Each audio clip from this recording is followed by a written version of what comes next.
ahead and get seated. Just want to thank everybody for coming out tonight or today to celebrate these two awesome people whom I love very much, and I'm sure if you're here that you love them too, to suffer through the heat and the sweating and everything. So before we get started, I just want to open us up with a word of prayer. So if you go ahead and bow your heads with me. Heavenly Father, thank you for today. Thank you for this beautiful, blessed day filled with joy, filled with faith, hope, and God, filled with love. I pray that you bless this day in your holy name.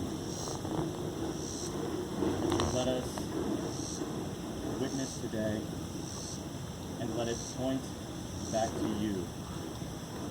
God, we witness this ceremony, this expression, this outward expression of love, and we recognize you as the giver of love, as the author of love, the being who is love, God, and we worship you for it. Let this day be completely and totally aligned with your will, and may we follow your will all the days of our lives. Amen. So before we get started with the actual ceremony, the bride and groom wanted me to say a few words about what it means to love someone and to just give us all a deeper understanding of what's going on today. So to do that, I'm going to go to 1 John 3:18, which says, "Dear children, let us not love with speech or words, but with actions and in truth." Now that's a tiny little verse, but there's so much packed inside of it. And I'm just going to look at two things. First, love is truthful. Love is truthful.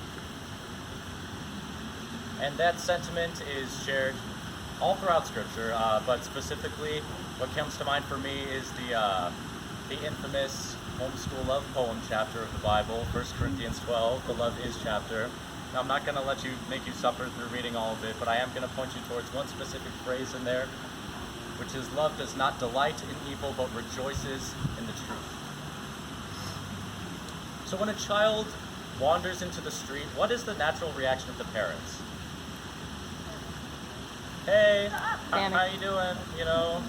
Hope you're doing all right. Don't want to interrupt you or anything, but I just want to say I respect your decisions." No? Is that not it? Is that not right? See, that we find that so funny, yet that is our natural reaction. When we see friends or family members wandering into the street, our natural reaction is to say, "Hands off, you do you." But that's not what love is. And the reason why this situation of a parent screaming, "No, get out of the street," perhaps even tackling the child, the reason why that's such a great expression of love is because the motive behind it is true. It's because when the parent looks at that child, their only thought is that they can't stand by and watch that child destroy itself. They have to do something. They have to. And the desperation behind that tests and proves that their love is true. The reason why that's such a powerful example of what true love is because sometimes the most loving thing you can say to a person is no. And it's hard. And it's uncomfortable. And it's scary because you care about the person. You don't want to hurt the person. And you don't want to risk the relationship with the person.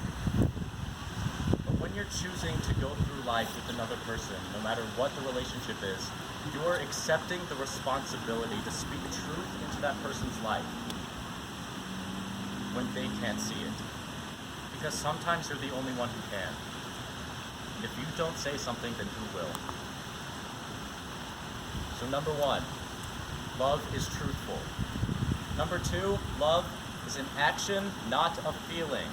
It's a verb, not a noun. And I know that some of you right now may be having alarms go off in your brain because we've been so punched in the face with this idea that love is a feeling, love at first sight. We see it in the movies, we hear it on the radio every day. But the problem with that is when you degrade love to be nothing more than a feeling, then you open yourself up to a life of seeking but never finding. When you try to love somebody based on your own feeling, you're not going to love them for long. Because feelings fade. And you're going to get a feeling for something else or someone else, and you're going to leave. And when that thing or that person doesn't satisfy you anymore, you're going to leave and find something else. And you're never going to find what you're looking for, because you'll always be looking for more. Not only that, but when you say that love is a feeling, you distort it and deform it into a poison that sucks the life out of everyone around you. It doesn't just hurt you. It doesn't just affect you. It affects everyone around you.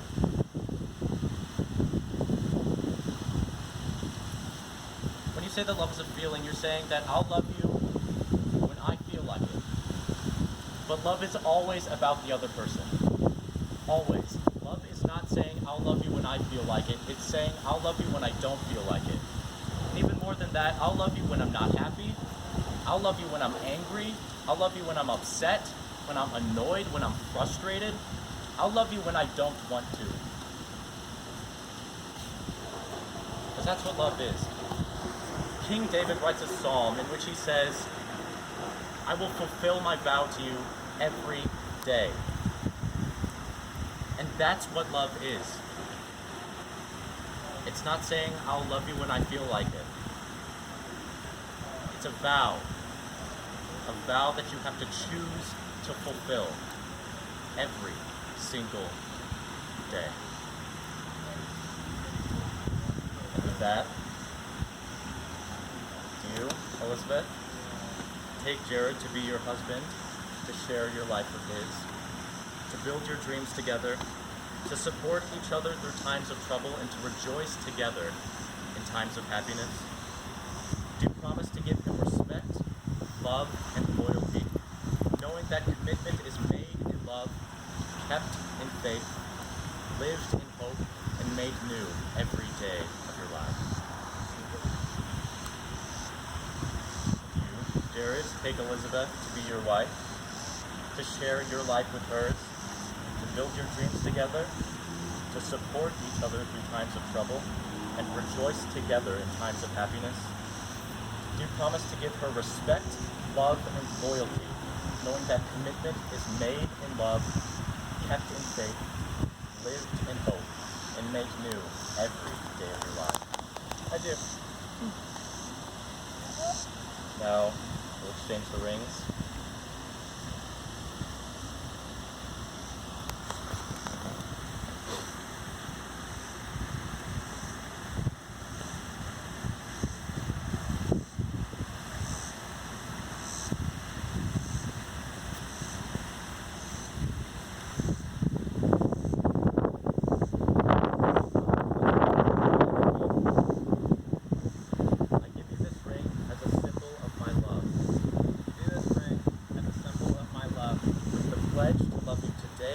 Tomorrow, always, and forever.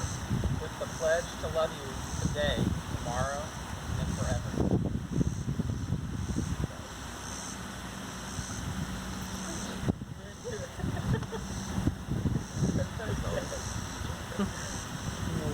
Now we'll place the ring on Jared's finger and repeat after me. I give you this ring as a symbol of my love. The pledge to love you today, tomorrow, always, and forever.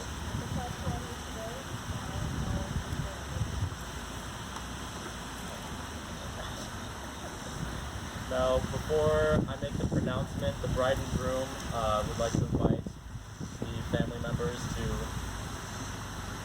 finish tying this knot to symbolize the idea that rope filled with 3 strands is not easily broken, not only between these two, but between all of you as well.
Jared and Elizabeth, I now pronounce you man and wife.